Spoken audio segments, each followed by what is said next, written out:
What's going on, everybody? And welcome back to College Football Red Zone, where we go ahead and take a holistic look at all 138 FBS programs entering this season. And we are starting to really get closer to that top 50. And we get into the Big Ten here tonight, talking about a team that could be looking at a different head coach if things do not go their way this season.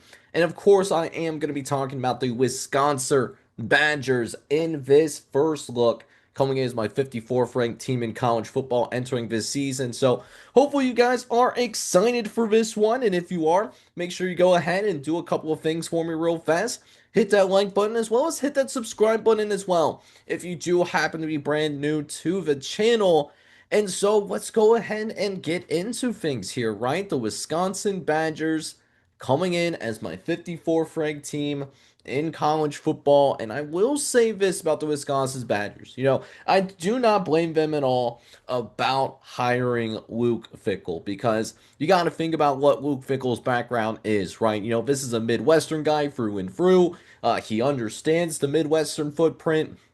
He had incredible success at Cincinnati, leading the Bearcats to multiple American Conference titles, including that historic 2021 college football playoff appearance back when there was just a four-team playoff back in 2021. So he has all these accolades in terms of a program that you looked at Cincinnati at the time, and that was a program that was on the rise. And so you're able to get him from Cincinnati, you bring him out to Wisconsin.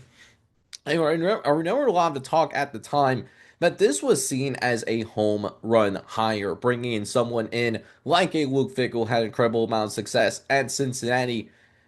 And just for one reason or another, it just has not worked out. We're entering the fifth year of his tenure. There was a lot of talk about whether Luke Fickell was going to survive last year. He did, and his team did end up playing a little bit better. Shuffling the deck a little bit, bringing in some transfer portal talent. Is it going to be enough to get Wisconsin to a bowl game? And is that going to be enough to save Luke Fickell's job for at least one more year? It's a very pivotal year, number 5. You fought off that hot seat talk last season. You're certainly on the hot seat again this year. So let's see if he can coach his way to meaningful improvements and help things out in terms of trying to improve this Wisconsin football team and get them going back in the right direction. And while there is going to be a fair set of questions that I do have about this roster, I do think that they improved other elements of this roster. I mean, they did improve the most important position in all of football, regardless of what level that you're playing at. That is that quarterback position. Colton Joseph, you're able to bring him in from Old Dominion, was one of the best quarterbacks, if not the best quarterback in the Sun Belt last year with 3,600 yards and 34 touchdowns. One of those touchdowns being a 80-yard run against the Indiana Hoosiers, who would go on, win a national championship. And Colton Joseph had the longest run of any player against that Indiana defense, which turned out to be an absolutely incredible defense. Pretty good passer as well, but certainly an athletic quarterback as well. So there's reason for optimism right off the bat with Colson Joseph being brought in right off the bat. And then you also improve the offensive weaponry across the board as well. I really like the two tight ends that they brought in. Jacob Harris out of Bowling Green and Ryan Schoneman of Southern Illinois, both coming in with starting caliber potential. So there is a little bit of a battle for who's going to be that primary tight end in this Wisconsin offense coming into this year, which, if you guys remember what made Wisconsin special back in the Brett Bielema days, it was all about being physical at the line of scrimmage, and having good tight ends was a real part of that. Just basically a Iowa that had a little bit more pop really was the peak of Wisconsin football, right? So, I really like these tight ends that they brought in. Also, a couple of other interesting weapons that they brought in as well. Really like the addition of Abdul Sama III, transfers from Iowa State after Matt Campbell left to take the Penn State job. Didn't end up heading out to Happy Valley, though. He's going to go still play in the Big Ten, but might be playing against his old head coach here this upcoming season, depending on how things play out and depending on what that regular season schedule looks like. And he had a solid year as well, over 750 yards and 5 touchdowns. Now, with that being said, it's not all guns and roses when it comes to the offensive weaponry, because you do have to try to replace Vincent Anthony II, who was a bright spot in what was a tough year offensively for this Wisconsin football team. That was a top 300 prospect when he was originally going for the NFL draft prospects. So, gonna have to see if Jalen Dominguez of Southeast Louisiana can he fully replace Vincent Anthony's production, or is it gonna have to be a group effort? That is a question that is going to have to be figured out on the outside, but at the very least, like I mentioned, you have that upgrade at the quarterback position because I know Wisconsin fans would be the very first ones to tell you that the quarterback position was absolutely dreadful, and that was why Wisconsin struggled as much as they did throughout most of the regular season last year, right? So you do have to worry about the wide receiver room a little bit, but I think there are some elements of this team that I think is also going to be improved as well. I think they're going to be at least a little bit more physical at the line of scrimmage, at least when it comes to that run defense. Found some two fascinating interior defensive linemen in Junior Poyser out of Buffalo, as well as Jake Anderson from Illinois State, an Illinois State team that almost won the national championship at the FCS level, beat a North Dakota State team that had a lot of hype and has a lot of expectations entering their first year in the Mountain West. And Jake Anderson was part of that Illinois State team that pulled that upset off, right? So those are two guys right there that I think are going to be a meaningful part of this defensive tackle rotation going into this year. Also, keep an eye out for Liam Danitz. Comes out of Hope College, Division Free school, but someone that had 21 TFLs and 15 sacks. So he was arguably one of the most dominant players from Division Three that I've seen from quite some time. But how is that going to translate? Going to the Big Ten, one of the best conferences in college football, is Liam Dennett a product of being a medium-sized fish in a small pond, or was he just happened to be in a really big fish in a small pond, and him making the transition to the Big Ten is not going to be that much of a big deal. So I'm very curious to see how Liam Dennett contributes to this football team as well entering this season. And they're going to need some contributions from a Liam Dennett because they do lose Mason Reiger to the NFL once again. So they're going to need some pass rush juice. And that is something that I have marked as a question. But more importantly, speaking of those trenches, the other big questions that I have include, but not limited to, hey, what's that offensive line going to look like? Riley Mahlman, one of the offensive tackles on this team, he's gone to the NFL draft. Joe Brunner, one of the better interior offensive linemen, well, he transfers to Indiana. Is looking to be part of that starting offensive line for the Indiana Hoosiers later this fall. So, got some pieces that you're going to definitely have to try and reshuffle. Losing two really good starters on the offensive line, that's going to be a cause for concern. Don't know if they have the pieces internally in order to backfill those two losses, as well as make sure that everything else looks solid on the offensive line as well. So that is going to be a question for sure. And then on top of that, going back and forth, speaking of other questions that I have, offensive line is definitely the biggest one for me.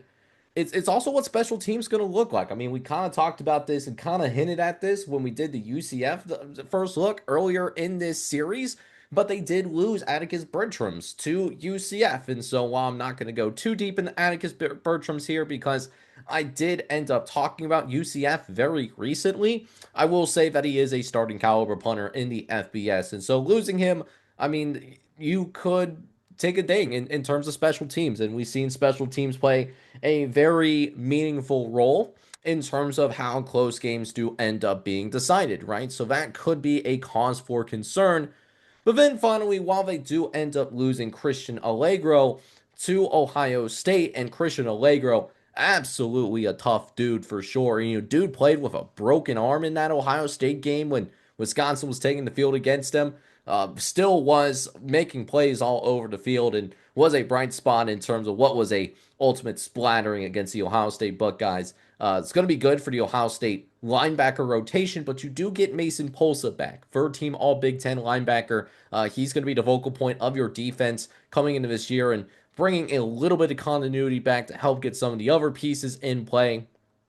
But then finally, last question that I have about this team.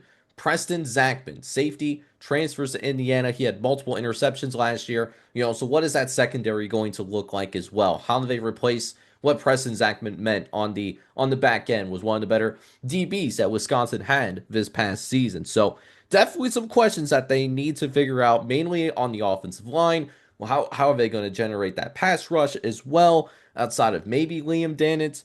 On top of that, what's that perimeter talent looking like with Vincent Anthony going off to the NFL? Got to replace production in secondary, and then of course special teams. What special teams going to look like? There's plenty of questions about this team, but there's also plenty of reasons to be excited about. Colton Joseph is a big reason. I think the offensive weaponry is upgraded as well to give Colton Joseph the best opportunity to succeed.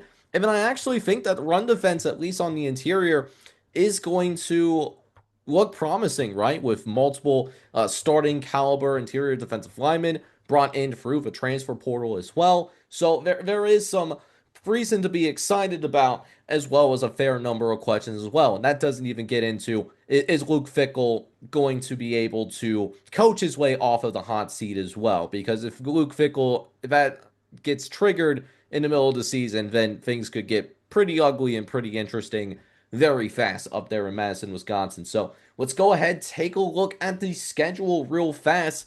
And honestly, this is not a good year to be on the hot seat, to be real with you, because there are some tough games on this schedule. You're opening up against Notre Dame. I think Notre Dame could very much be my favorite to win a national championship. So that's something to you're open up against them. That's not great. Penn State on the road. Penn State is a very intimidating environment to play in, regardless of whether it's a Fox noon kickoff or if it's a night game. You also make a cross country road trip to play against UCLA. USC comes into your building, but USC, I'll say this about them. Hey, that USC team has really done a good job of acquiring talent the last couple of years. Lincoln Riley's going to have a special football team on his hands, even though it might not fully show in that final record. And then, of course, Iowa on the road, playing in an underrated environment at Kinnick Stadium, very physical defensively. That's going to test them from a physicality standpoint. Don't really love the matchup there. And so it just really gets into the path of, how does Wisconsin get to a bowl game here? And it comes down to their 5 swing games. They got to win 4 of those 5 swing games in order to make it to a bowl game, in my opinion, because of those tough games that they have, mainly in that front half of the schedule. You got Michigan State at home. They're going to be breaking in a brand new head coach in Pat Fitzgerald, who hasn't coached since the onset of the NIL era. So, what's Pat Fitzgerald going to look like in this NIL confine? It's going to be interesting to see what that entails. Rutgers, I'm not super high on Rutgers, and I'm kind of diving into that the other day as well, but you do get Rutgers at home. Maryland on the road could be a fascinating game here if Mike Locksley can figure out how to win games in the months of October and November. We know that Maryland in the past has been a September merchant. Purdue on the road. Purdue could get a little dicey as well. Listen, I still have Purdue in the bottom of the Big Ten, but Purdue is an improved football team, and Purdue is going to challenge at least a handful of teams on its schedule entering this season. And so you can't take that Purdue game lightly either. And then, of course, you finish with your rivalry game against Minnesota. Literally is a coin flip game at the moment. You do have them at home. Could really swing in either direction. And so you look at the back half of the schedule, and if you can even pull off like a huge upset early on in the year against either a Notre Dame at a neutral site that's happening in Lambeau Field, or you go into Penn State and you find a way to beat Penn State on the road, because Matt Campbell does have a history of having some head scratching losses. I mean, look at what happened to Iowa State last year where they lost to Colorado. It was a confusing loss at the time. So there, there's a pathway for Wisconsin to get into a bowl game, but man, some of these games that they have, especially in the first half of the season, I mean, it's going to be a difficult path for them. I'm not going to lie. So I have them going 5-7.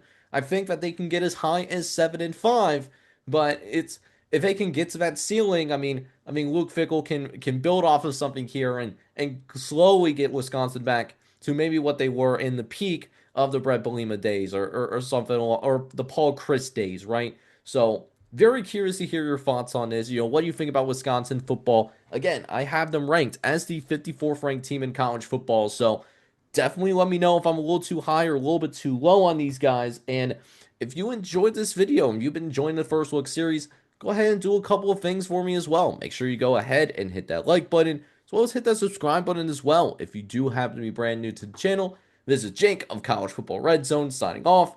Hope you guys are all out there taking it easy and taking care, everybody.